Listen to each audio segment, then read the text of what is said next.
So, Can I share with you my far less intriguing yes, interpretation Oh, yeah, of yeah. Genesis 6? of course. I mean, the fantasy nerd in me loves the fantastical interpretation, you know? And I'd never talked to you about it before, and so, in depth, I've never Right. really gotten all of this explanation about the Nephilim and angels with some sort of spiritual body being able to impregnate human women and stuff. And I I have to confess, since all of my education in theology has been very Dominican, even though I'm Franciscan, sort of the tradition after Thomas Aquinas has really informed my formation. And in this particularly, it's a very, I don't know, naturalistic explanation. Mm-hmm. So it's not nearly as intriguing or entertaining, but I'm going to share it with you, okay? Yeah. So just to recap, the passage in question, it's that the Nephilim were on the earth in those days and also afterward, when the sons of God went to the daughters of humans and had children by them. They were the heroes of old, men of renown. Right. So this is how I was kind of taught to interpret this. Okay. And I have to tell you too, honestly, they presented my professors the fantastical explanation of the angelic species, sort of like crossbreeding hybrids with humans and stuff, as if it was presented to me as if that was crazy. Yeah. No, I'm sure. Yeah. But I think from the post Aquinas Dominican tradition, that's kind of where that comes from, I suppose. But so this is how I was taught to interpret it. The quote, sons of God were the righteous descendants of Adam, right? The line of Seth. The daughters of humans, or the daughters of mankind, refers to pagan women, Right. or the line of Cain, Yeah. right? Basically, anyone who wasn't of the righteous line of Seth. And then the Nephilim were the offspring of the two. So what they taught me was that while Adam is the name of the first man in Genesis, it's important to remember that in ancient Hebrew, the word Adam is directly defined as red clay or red ground. So in this interpretation of the Nephilim, we could read the text as the sons of God saw that the daughters of the earth were beautiful. And the daughters of the earth can be taken in any number of metaphorical ways. So I was sort of instructed to take a canonical read of all the scriptures, so from Old Testament to New. And really, if you do that the suggestion then is that this passage is juxtaposing two types of people. Those whom God considers to be his sons, and then those who seem to belong to the earth. Or more bluntly, those who belong to the eternal versus those who belong to the corruptible. Mm-hmm. And after all, pagan idols were made of earthly materials, right? Pagan idols were fashioned out of clay. They were fashioned out of gold, out of gems and stones and whatnot, out of wood. So under this interpretation, the designation of daughters of the earth is almost a pejorative aimed at the pagan cults.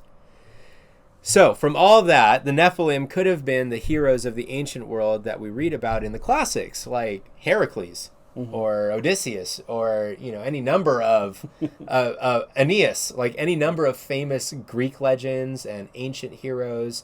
Not just Greek, but the Enuma Elish. There's Gilgamesh and Enkidu. Like all of that could be Nephilim. Those could all be, quote, Nephilim according to the scriptures. Or they could have been ancient heroes whose legendariums are completely lost to time. Like, we've just lost track of what the legends actually are. Mm-hmm. But regardless, this interpretation of the passage, it lends itself nicely to kind of the recurring biblical theme that one wicked spouse can spiritually corrupt an entire lineage of people, and enough wicked spouses can lead to the corruption of entire nations of people, right? Which is why the flood of Noah had to happen, because all the world ended up being corrupted. So that's the naturalistic explanation that I was given. But there's almost a synthesis between the two. That's what I was thinking too. Right? Is I think they're not in fact, I think the Bible, when the Bible mentions Nimrod, the great hunter, who's the founder of Babylon, he's understood in Jewish tradition, has always been understood to be one of the descendants of the Nephilim. Interesting. That's why Babel had the knowledge of before the flood. And they prided themselves on that. Well, the uniting idea between the two interpretations, the fantastical, the more natural, is the demonic. Yeah. Like there is some sort of fallen entity right. that is exerting some sort of influence on things. It could be to the point of that entity actually taking the human being and making it a spouse of sorts, you know, or it could be that demonic entity, through its cult of worship, is influencing human beings to do certain things, you know. But and when I mentioned that idolatry sort of comes in with Cain, you know, it sort of does connect the two, or the secret knowledge that they gave to human beings, which is kind of an underlying theme. Well, what's interesting though is that the naturalistic interpretation. How did your teachers touch on the point that nowhere else in Scripture is the term "sons of God" used of anything but that's angels? That's where you have to lean on. Well, the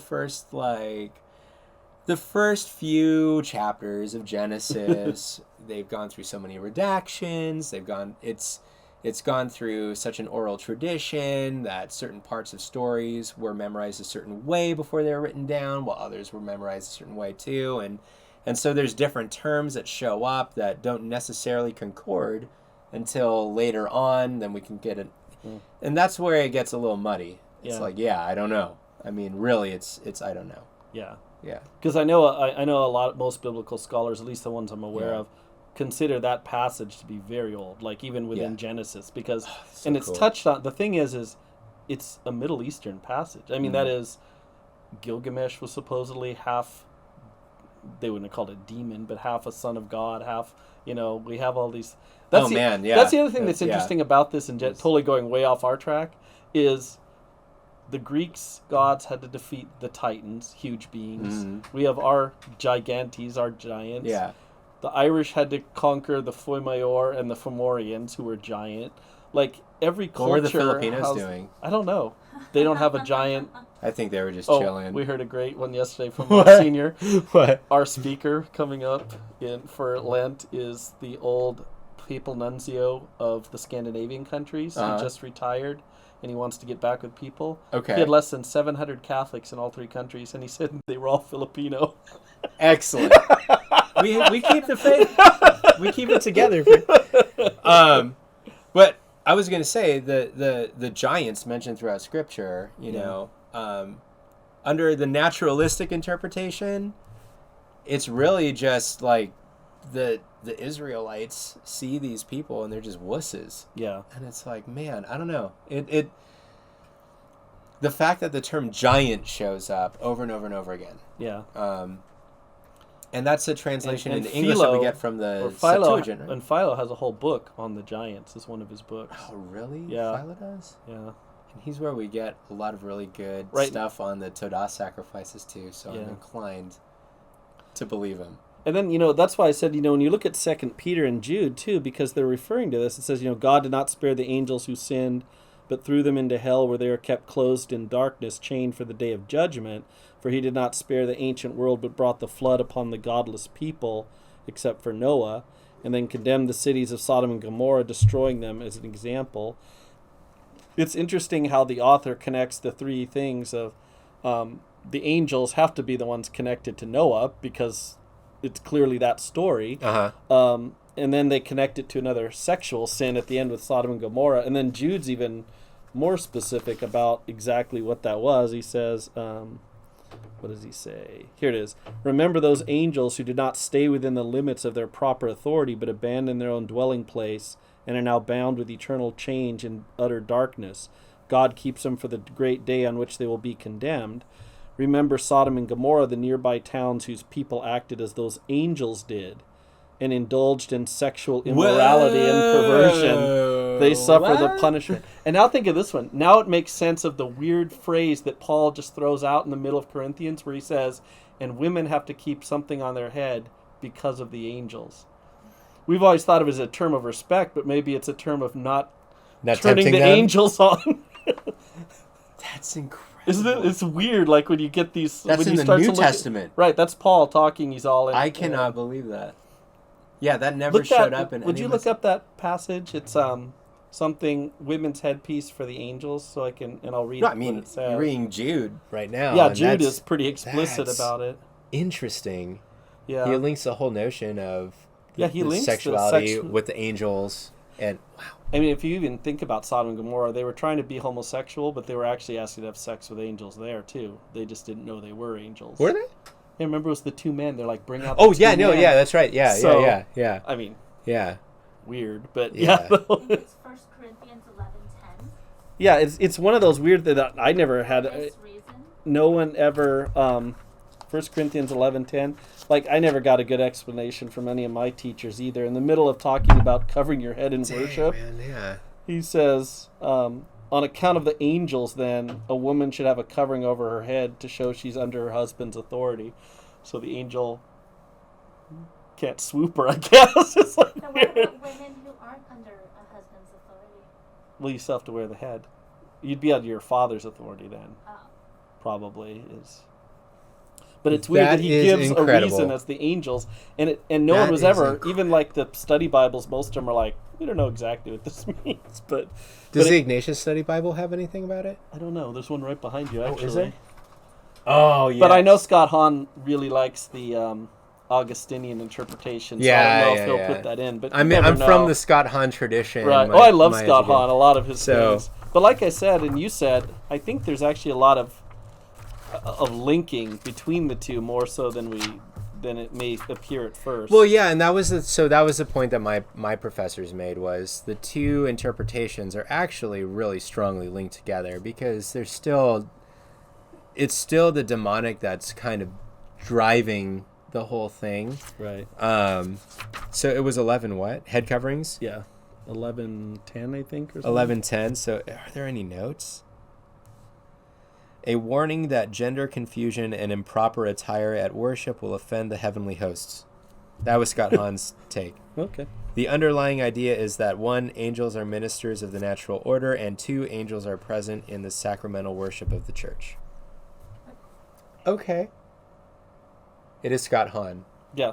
but, still, the canonical reading that you've presented from Old Testament and New Testament is still really intriguing, And it is... And this is just one interpretation. and who is... I think it's Sirach who mentions or Book of Wisdom. It's one of those two that mentions the giants as well, and God destroying them in the flood. And it clearly says giants there, because instead of Nephilim. I don't think the word Nephilim occurs except one more time in the Torah when it... Does it occur another time? I thought it was just that one time. Occurs once more when it talks about the Anakim as having been somehow descended from From the the Nephilim at some point. Interesting. So if you like what you saw, be sure to hit the like button. And if you want more videos from me and Brother Chris, make sure you hit subscribe to our channel and the bell notification so that you get alerted whenever we post a new video.